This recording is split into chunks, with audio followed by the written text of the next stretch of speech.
none of these things that we root our identity from is permanent. Hindi naman porket Christian ka na or you have encountered Him in your life, that's it. It's really a lifelong journey of knowing who Jesus is. The kind of love that I also give is forced. Kulang talaga. There's always a limit. And I often end up draining myself and being exhausted because the love that I have is limited. Now that you are here, now that you are walking with Him, if ever, syempre, magkakamali at magkakamali ka pa rin, diba? You don't have to prove anything to Him na para mahalin ka niya. Hello, my dears! Welcome to Chosen and Pursued podcast, where we talk about real life, real healing, and how God shows up in every season. I'm Pao, and I'm here to walk with you through stories of broken trust, childhood wounds, forgiveness, and breakthroughs. So whether you're in the valley or waiting for God's promise, this space is for you. Let's get into the episode.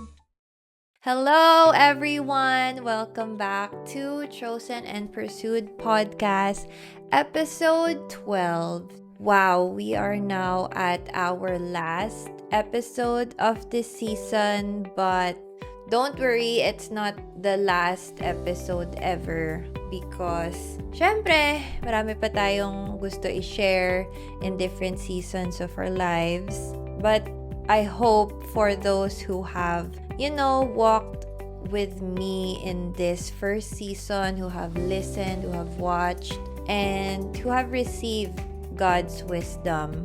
Thank you everyone for tuning in. And of course, I pray that I was able to help you as well in your walk in your season now. So yeah, I'm so happy that you're still here and that you have reached the end of this season. But we'll be coming back next season, so stay tuned na lang kailan yon. And if you are a new listener here in Chosen and Pursued podcast, welcome to you. So it's me, Sis Pao, and I am here to walk with you through different stories that you have encountered in your life, whether that's about story of brokenness, forgiving others, betrayal, about being single, about relationships, all of those things. So this podcast is a safe space to just cry out to God and process your thoughts, your emotions with the word of the Lord. So yeah, with this episode, I'm actually so excited and nervous at the same time because our episode for today will be talking about the essence of this whole show. So the title of our episode is You Are Pursued. Accepting God as your pursuer.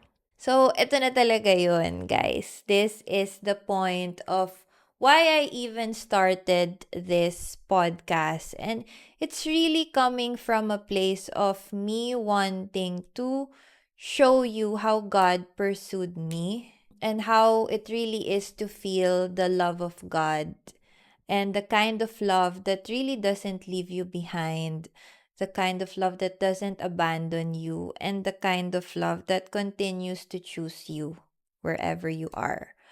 So, in a way, this episode is very close to my heart because I will be sharing also my testimony on how I really embraced God in my life and how I continuously do that as an everyday thing.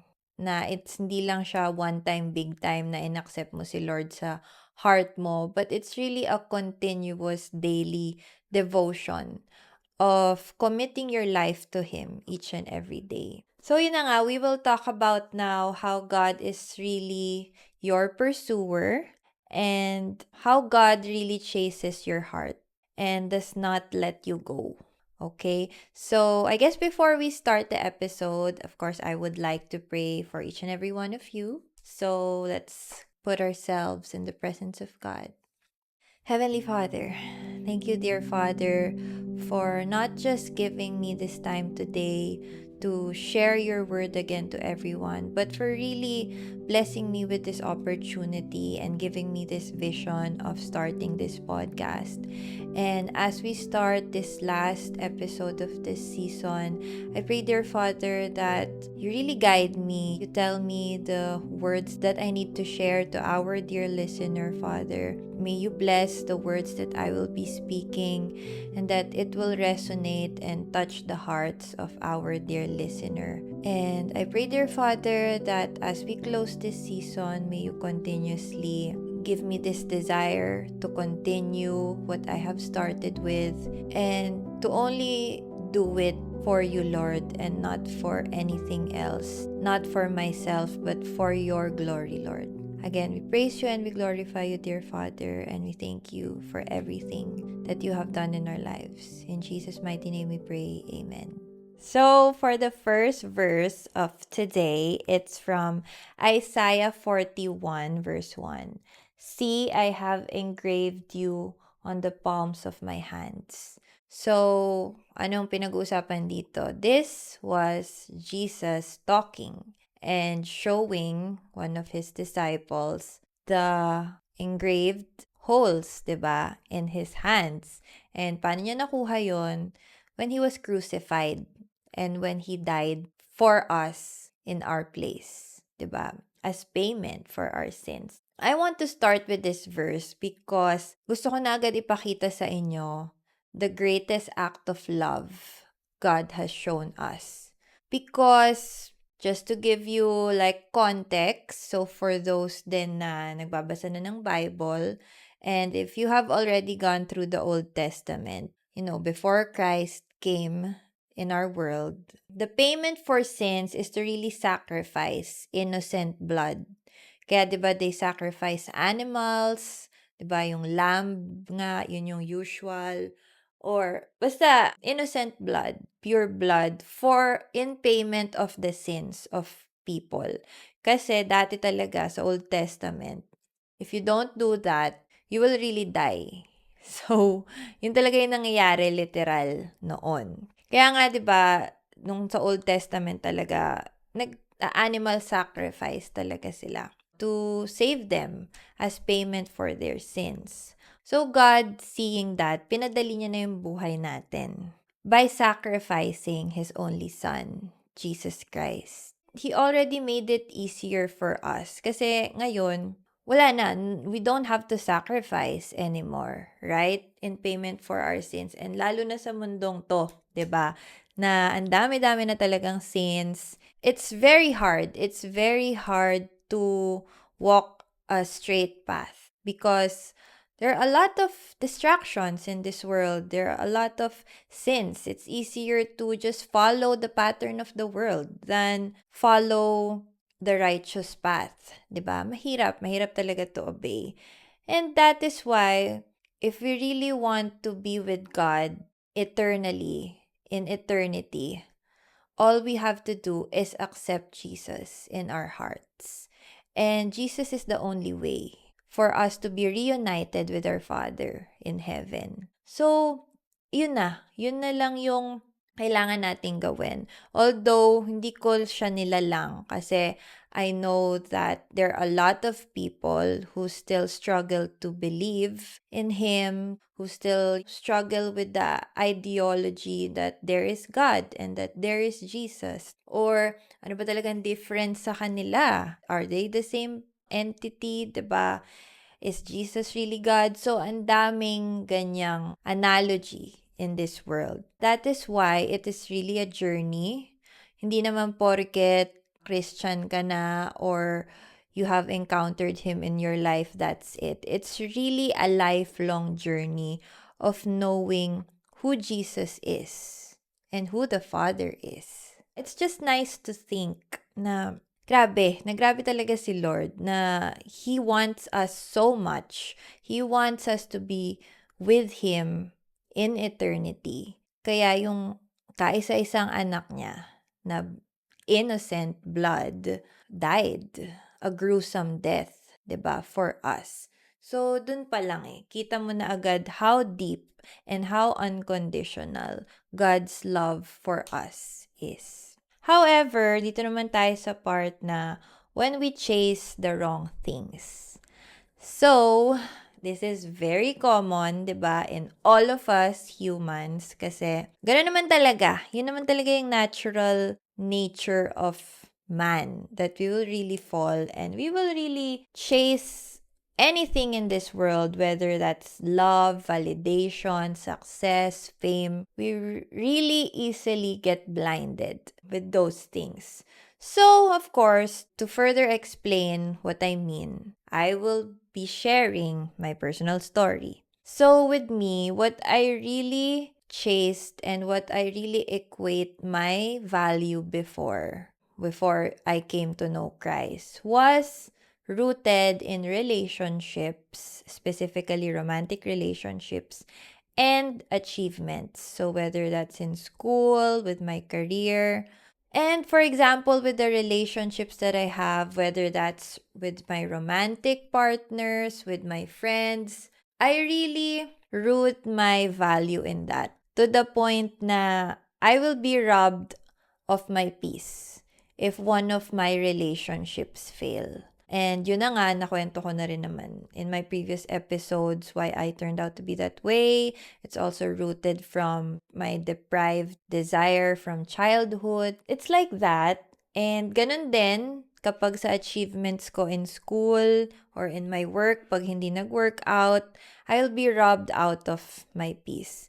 And you know what? Looking back now, with the life that I am living now with God, the life that I had before na ganun was so exhausting talaga. As in, from time to time, nadidrain talaga ako. And yeah, my closest friends from way back know this. They see me at my lowest. My parents saw this, kung gaano talaga ako ka-drained. And maybe you're also someone who also has the same struggle na yung value nyo, niroroot nyo talaga sa tao, sa achievements, ganyan. It's very common. I'm sure you can relate to what I'm saying. Because none of these things that we root our identity from is permanent. 'Di ba?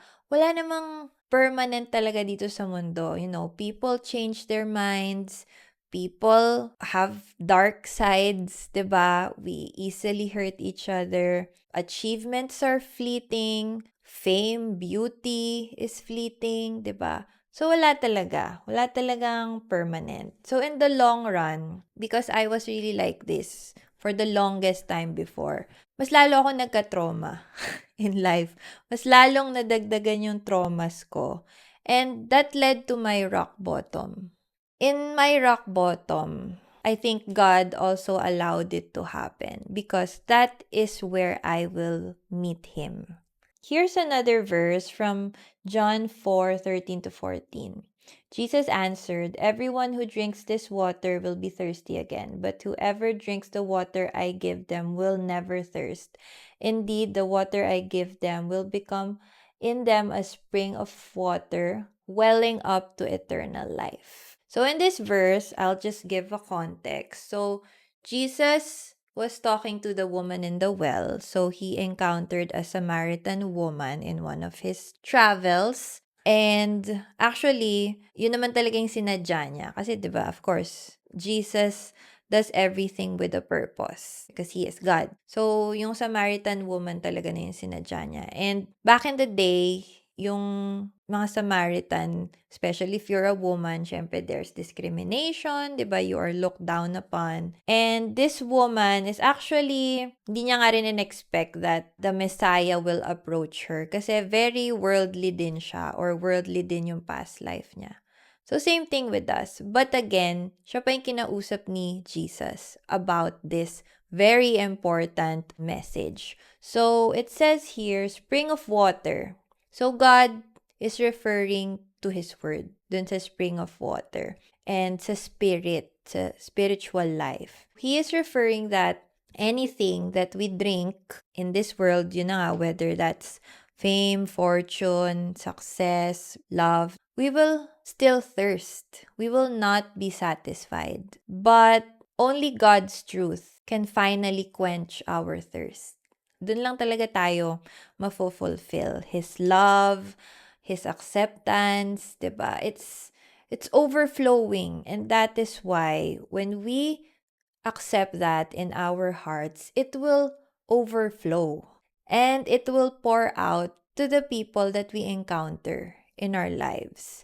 For me, I can truly say that this is how I love people now. Dati kasi parang I have to receive the love that I want. I have to receive it first, whether that's through, yun nga, romantic relationships or achievement or any other superficial thing in this world. I have to receive that in order for me to give love in return. However, since yun na nga, wala namang permanent and wala namang perfect kind of love in this world sa mga pinagkukuhaan natin, the kind of love that I also give is forced, alam nyo yun? Or kulang talaga. There's always a limit. And yun na nga, I often end up draining myself and being exhausted because the love that I have is limited.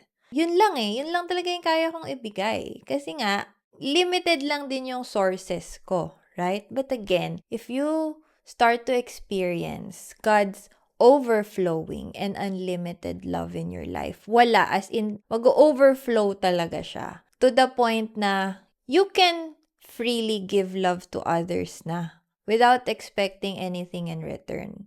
Ganun siya. Ganun talaga yung feeling when you experience it. So, dito naman tayo in the part where God pursues even when you run.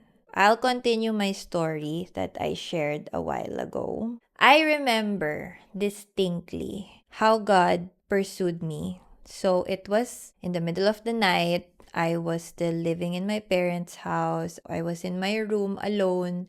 And I think it was one of those breakup then that I experienced with like a situationship. So again, 'di ba, kung ano-ano nga yung tinry natin before. And it was a very worldly relationship. It was casual. It was physical, more on the physical. So for me, I was really filled with shame and with doubt, and my insecurities tripled or 10 times more pa yung insecurities ko. Kasi ako, in my head, parang sinasabi ko sa sarili ko, ano ba yan? Why did you allow that to happen to you? Why did you allow yourself to be, taken advantage of? Although, ako rin naman yung may gusto, 'di ba? I put myself in a situation like that. However, yun na nga, kaya I feel so bad. I feel so ashamed because why did I allow myself to be in this situation and be here in my darkest moment? Why? So, puro ganun yung tumatakbo sa isip ko. I was, blaming myself. I was really broken. And yung thoughts sa utak ko, talagang it was towards myself. I was really blaming myself na you're not worthy of anything, you're not worthy of love again, you'll never find it. Mga ganon, yun na talaga nasa thoughts ko. Because yun na nga, I allowed myself to fall this hard. Parang nasa putikan na talaga ako. Yun talaga yung feeling ko nun. So it was during the night and then it was quiet. And then I heard a voice. I really heard a voice. And it wasn't loud. It was firm and it was calm. And it was God. He was really telling me not to listen to the thoughts that I had during that time and that they weren't true and that I'm still precious and I am still His child. I am still His daughter. And yung lahat ng thoughts na naisip ko nun in my head, hindi yun yung iniisip niya sa akin. How He loved me in the very beginning of time. That is still how much He loves me. And that He doesn't see the things that I did, the things that I allowed to myself. Hindi niya nakikita yun. Hindi niya nakikita na nakalubog na ako sa putikan, ganyan. Hindi niya nakikita yun. He only sees me. So yeah, so during that time, when I heard Him, it was really a breath of fresh air. It was as if I was able to breathe again, and that's when I realized na my spirit has been dead for a long time. And it was God who called me back to life. His voice was so familiar and comforting, alam mo yun. It's like he was really calling me back. And that is how I recognize that he is God and that he is my father. And that he was just waiting for me. He was just waiting for me to come back because he does not judge me. No matter how much I judge myself or how much I think other people judge me or how other people see me, the enemy calls you by your sins, but God will really call you by your name because he knows you. He knows who you are even before you were born. So now I would like to share with you my life verse. So it's from Luke chapter 15, verse 3 to 7. So it says here, Then Jesus told them this parable. Suppose one of you has 100 sheep and loses one of them. Doesn't he leave the 99 in the open country and go after the lost sheep until he finds it? And when he finds it, he joyfully puts it on his shoulders and goes home. Then he calls his friends and his neighbors together and says, Rejoice with me, I have found my lost sheep. I tell you that in the same way, there will be more rejoicing in heaven over one sinner who repents than over 99 righteous people who do not need to repent.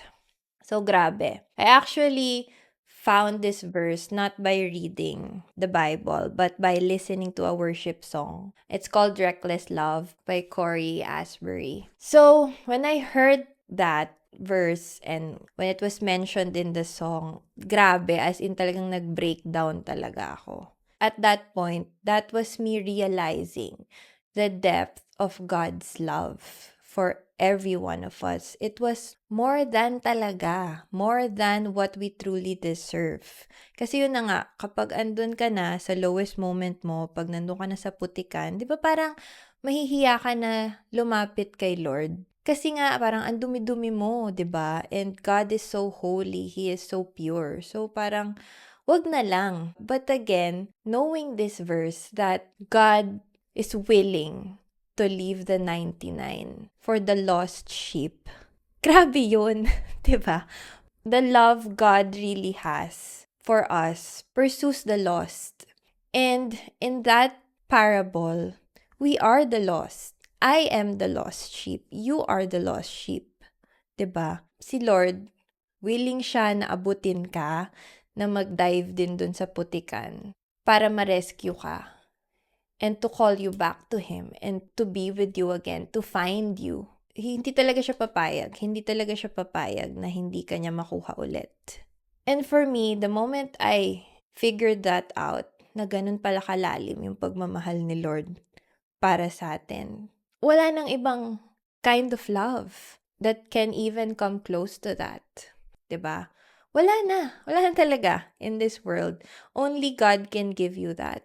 It's really comforting to know that even before anything that I desire in this world, any kind of love that I desire in this world, at the end of the day, I already have this kind of love in me, in my heart. So anything else will just be an additional happiness, 'di ba? If this episode is speaking to you, don't forget to share it with a friend. And if you haven't yet, click subscribe to my Spotify and YouTube channels, Chosen and Pursued. You can also follow my Instagram account so you're always updated. Let's get back to today's message. Dito naman tayo sa part of accepting God's pursuit, which means letting go of control. Yeah, you don't have to strive for what's already yours. So as I mentioned, yung love ni Lord, the love that He has for you, the love that chooses you, the love that pursues you, you already have it. Before ka pa mapunta dito sa mundo, before you were even born, He already knows you because He created you. 'Di ba? So at that moment pa lang, you have Him already and you have His love. Now that you are here, now that you are walking with Him, if ever, syempre, magkakamali at magkakamali ka pa rin, di ba? You don't have to prove anything to Him na para mahalin ka niya or for Him to continuously love you the way He does. Because no matter how sinful you are, if you want to go back to Him, kung gusto mo ulit lumapit kay Lord, lumapit ka lang. He will not dismiss you. He will not judge you. Hindi niya sasabihin na, ano ba yan? Ang dumi-dumi mo na. You are not worthy of my love anymore. No, God is not like that.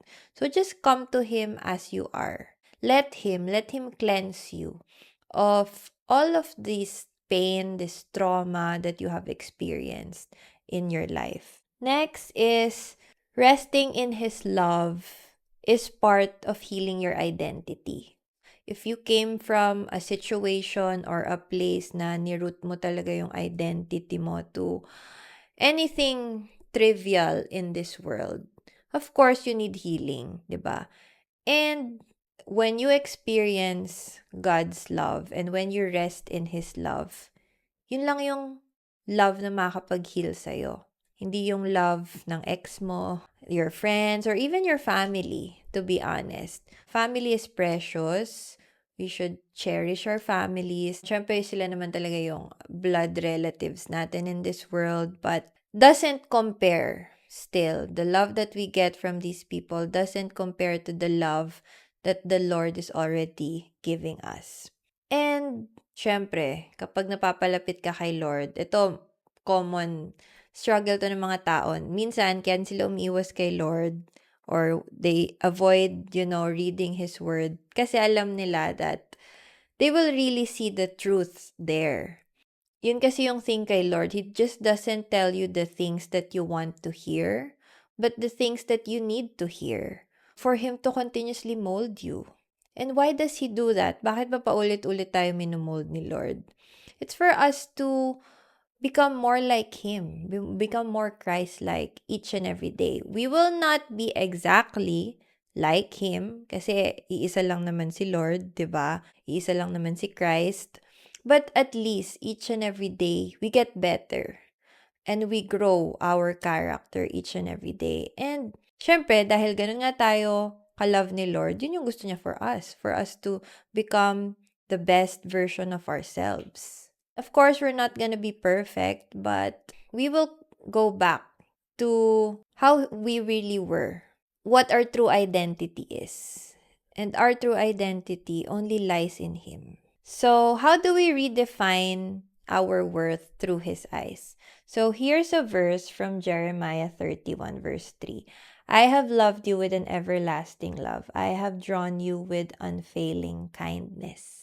Okay, so I just want to emphasize nga dito sa mga things that we usually root ourselves from for our value, for our identity. So whether yun nga that's achievements, relationships, beauty, fame, success. So number 1, you are chosen before you are useful. So, 'di ba, this is a common trap that we get ourselves into na for us to be chosen, we have to really perform well. We have to show people that we are useful, na ito yung pakinabang ko, 'di ba? Kaya you have to choose me. Pero yun na nga, before all of those things, whatever we really root our value from, lahat yon doesn't really mean anything. Because para kay Lord, valuable na tayo. Okay. Second, you are loved before you are enough. So, going back to my story a while ago when I was really at my rock bottom and I really looked at myself as something dirty, as something unworthy of pure love, and really looking down sa sarili ko, 'di ba? For God, we are already loved. We are already more than enough for Him. So, despite our worries, insecurities, our doubts, na possibly we acquired from our past experiences, from our past traumas, remember that God doesn't see those things. Okay? Yung kadumihan mo, God doesn't see that. He only sees you, His child. Okay? And lastly, your worth is anchored, not earned. So again, you don't really have to perform so much in order to be loved, in order to be claimed by God. He already did that. He already did that for you thousands of years ago by Jesus dying on the cross. So you don't have to do anything to earn His love because it's already given to you freely. So, I'm not saying naman na kahit gaano ka nakasama, hindi ka magbabagong buhay, okay na yon. 'Di ba nga, yung sinabi ko kanina, the Lord will continuously mold our character. So, syempre, part yun of being transformed. But the process of being transformed really starts from within. And how will it start from within? When you accept Christ in your heart. And again, it will flow naturally. That is when the transformation starts. What does it really look like to be pursued by God daily? So, here are some, let's say, signs that God is really pursuing you. So, through the word that speaks right to your situation. So, ako, ilang beses ko na din 'to na-experience. I still continuously experience this whenever I read the Bible. And share in the comments if you have experienced this na parang may pinagdadaanan ka, ang dami mong inaalala, itong problema mo, hindi natapos-tapos. And then, when you read the Bible, andun na yung sagot, 'di ba? Or whether it's a solution or God's comfort, basta it will really speak to your heart through your spirit. So, dun pa lang dun pa lang malalaman mo na, si Lord 'to, kinakausap niya talaga ako. Next, through answered prayers you didn't expect. So with this one, this is something that God is making me experience right now. He is really surprising me in different ways. He is really, putting people in my path that I didn't know I would meet, that I didn't know would make me feel this happy or make me feel this appreciated, this loved. Grabe. Grabe talaga yung surprises din sa akin ngayon ni Lord. And it really goes to show that He does not forget His promises to you. Kasi minsan kapag feeling natin, saan na ba yun? Asan na ba tong person na hinihintay ko? Asan na ba yung God's best ko? Asan na ba yung opportunity na pinagpipray ko for the longest time? Sometimes when those prayers don't get answered right away, or it gets sparked in a long time, parang feeling natin nakalimutan na ni Lord. But no, He really does not forget His promises to you. And then next is through peace in the middle of chaos. So si God, He is very generous with giving you peace. If you really seek for it. Kasi syempre, how can you find peace if you, for example, if you continuously stay in that toxic environment or in that toxic relationship? So, paano ka magkaka-peace? 'Di ba? So, syempre, kailangan obey muna. Pero once you really obey, yun lang naman yung inaantay sa'yo ni Lord na mag-obey ka. And the peace, the blessings that He will give you, go, 'di ba? Talagang hindi niya ipagdadamot 'yon. Hindi niya talaga ipagdadamot 'yon sa iyo. And then last is through conviction that draws you closer, not condemnation that pushes you away. So again, He does not condemn. He disciplines, yes, but that's still out of love for you. But He does not condemn. If you feel like you're being condemned, if, you have thoughts that you're being condemned, hindi galing kay God yan. Galing either sa sarili mo yan or galing kay enemy yan. Okay? Yeah, He rebukes you with love only to call you back where you truly belong. And that is in His presence. Ganun si Lord. As we reach this last part of this episode, how do we respond to His pursuit? So, number 1, talk to God honestly, even if it's messy. So, even during the times na pumalya ka na naman, you fall back into your sinful ways, 'di ba? Pero na-convict ka ni Holy Spirit na, okay lang, kausapin mo ulit si Lord, 'di ba? Kausapin mo. So, ako, of course, I'm still not perfect. I'm still a work in progress. So, every time I get tempted, every time I fall into sin again, I promise myself na, wag kang tatakbo. Wag kang magtatago kay Lord. You have to be accountable. You have to talk to Him. You have to tell Him about it. So, don't run away or hide from Him. Kasi alam niya rin naman lahat. Next is spend quiet time letting His love speak louder than fear. During your quiet time, and again, have your quiet time each and every day of you reading the Bible, of you praying to God, of you worshiping Him. And truly listen. Truly listen to what He will tell you. Kasi minsan, masyado tayong busy. Tayo na lang yung salita ng salita, di ba? Yung pala, si Lord may sinasabi na sa atin. So, also keep that in mind to listen to what He says and accept it. Kasi minsan, narinig natin, parang, ay, parang ayoko naman gawin yun, Lord, di ba? Hindi, accept nyo. Even if it will hurt your pride. And then relearn what it means to belong. So, the only way for you to do this is to dwell in His presence, bask in His love. Because this is really the only way for you to know your true worth in Him.